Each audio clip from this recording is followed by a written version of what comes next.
विदेशी बाजारों में सुधार के रुख के बीच बुधवार को स्थानीय बाजार में सरसों तेल तिलहन और सोयाबीन तिलहन को छोड़कर ज्यादातर खाद्य तेल की कीमतों में गिरावट का रुख रहा।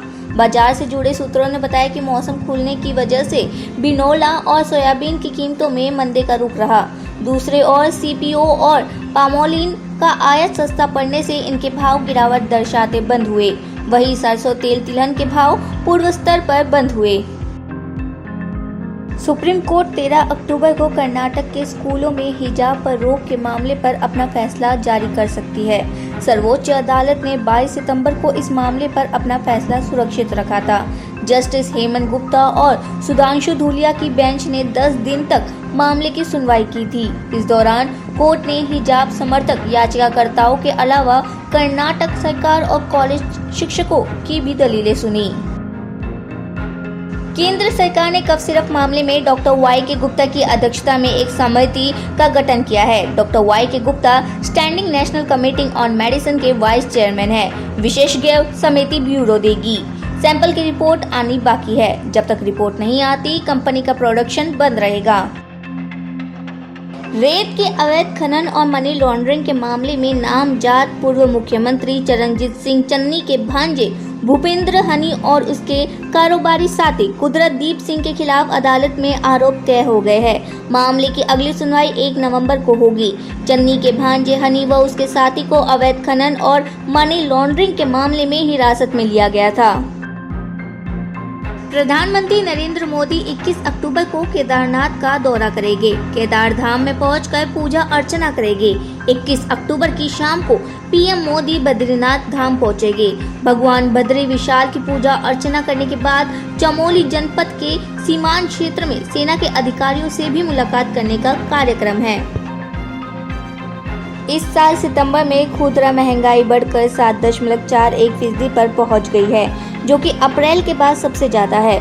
अगस्त में ये 7% पर थी। वहीं देश के औद्योगिक उत्पादन में अगस्त में 0.8% की गिरावट दर्ज की गई है। ये जानकारी सरकारी आंकड़ों में सामने आई है। भागा पुराना पुलिस को गैंगस्टर लॉरेंस बिश्नोई का 10 दिन का पुलिस रिमांड मिला है। Moga police gangster Lawrence Bishnoi को लुधियाना से ट्रांजिट रिमांड पर लाई थी। भागा पुराना की अदालत ने पुलिस को गैंगस्टर लॉरेंस बिश्नोई को 10 दिन के पुलिस रिमांड पर दिया गया।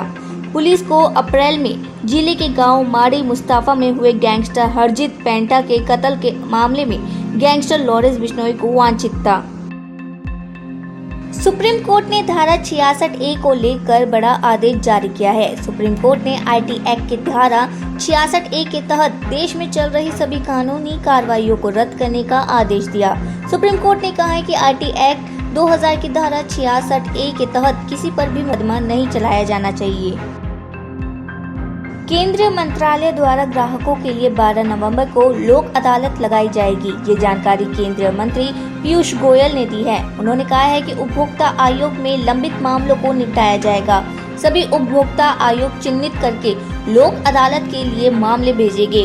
वीडियो कॉन्फ्रेंस के जरिए उपभोक्ता आयोग में लंबित 2000 से अब तक लंबित मामले चिन्हित करने को कहा गया है। पिछले 9 महीने में सुरक्षा बलों ने पाकिस्तान से भारतीय क्षेत्र में 121, जिसने देश की आंतरिक सुरक्षा के मामले में बड़ी चिंता पैदा की है। बताया गया है कि भारतीय जवानों ने इनमें से 60 ड्रोन को मार गिराया। समाचार एजेंसी ने ANI की रिपोर्ट में बताया है कि 191 ड्रोन में से 171 पंजाब सेक्टर में घुसे, जबकि 20 को जम्मू सेक्टर में देखा गया। डोपिंग के कारण डिस्कस थ्रोअर कमलप्रीत कौर पर 3 साल का बैन लगाया है। एथलेटिक्स इंटीग्रिटी यूनिट ने ट्वीट कर कहा है कि 29 मार्च 2022 से शुरू होने वाले निषिद्ध पदार्थ के इस्तेमाल के लिए भारत की कमलप्रीत कौर पर 3 साल के लिए प्रतिबंध लगा दिया है।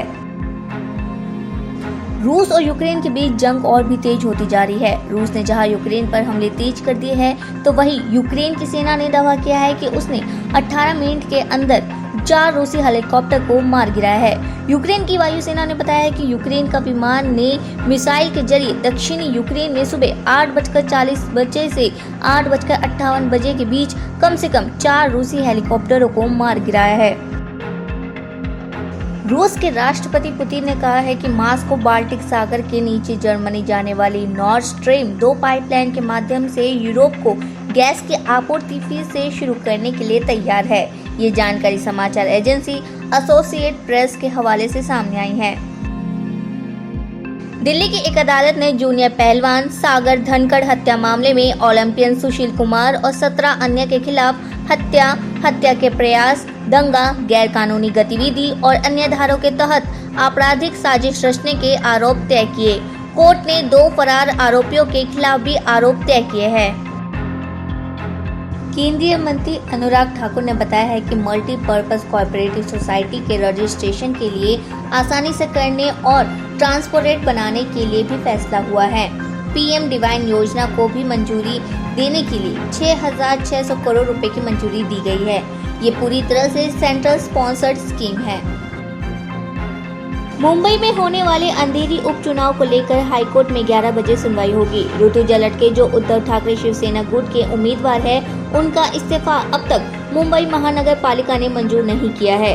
ऋतुजा लटके मुंबई महानगर पालिका में कार्यरत थी और अंधेरी विधानसभा से उद्धव ठाकरे गुट के दिवंगत विधायक रमेश लटके की पत्नी है। सुप्रीम कोर्ट में नोटबंदी पर अगली सुनवाई 9 नवंबर को होगी। सुप्रीम कोर्ट ने याचिका पर नोटिस जारी किया है। सुप्रीम कोर्ट की 5 जजों की बेंच ने केंद्र और आरबीआई से नोटबंदी के फैसले पर व्यापक हलफनामा दाखिल करने को कहा है। आरबीआई को केंद्र के 7 नवंबर 2016 के पत्र आरबीआई बोर्ड के फैसले से संबंधित दस्तावेज दाखिल करने को कहा है। केंद्रीय कैबिनेट ने रेलवे कर्मचारियों के लिए 38 दिन के परफॉर्मेंस लिंक बोनस का फैसला लिया है। सस्ती एलपीजी से हो रहे घाटे से ऑयल मार्केटिंग कंपनीज को 22,000 करोड़ की सब्सिडी दी है। ये जानकारी सूत्रों के हवाले के सामने आई है। पराली को आग लगाने वाले किसानों पर मोगा प्रशासन सख्त हो गया है। मोगा के डिप्टी कमिश्नर कुलवंत सिंह ने कहा है कि पराली को आग लगाने वाले किसानों की जमीनों की जमाबंदी में रेड एंट्री होगी। सरकारी नौकरी पर तैनात लोगों द्वारा पराली को आग लगाने पर नौकरी से बर्खास्त हो सकते हैं। पाकिस्तान के सिंध प्रांत ने हैदराबाद शहर से 14 वर्षीय हिंदू लड़की के अपहरण के मामले की उच्च स्तरीय जांच के आदेश दिए हैं। अधिकारियों ने ये जानकारी दी है। अधिकारियों के मुताबिक लड़की का हाल ही में हैदराबाद के फतेह चौक इलाके से अपहरण कर लिया गया था, जब वह घर जा रही थी। लड़की के माता पिता ने पुलिस में शिकायत दर्ज कराई है, लेकिन उसका पता नहीं चल पाया है।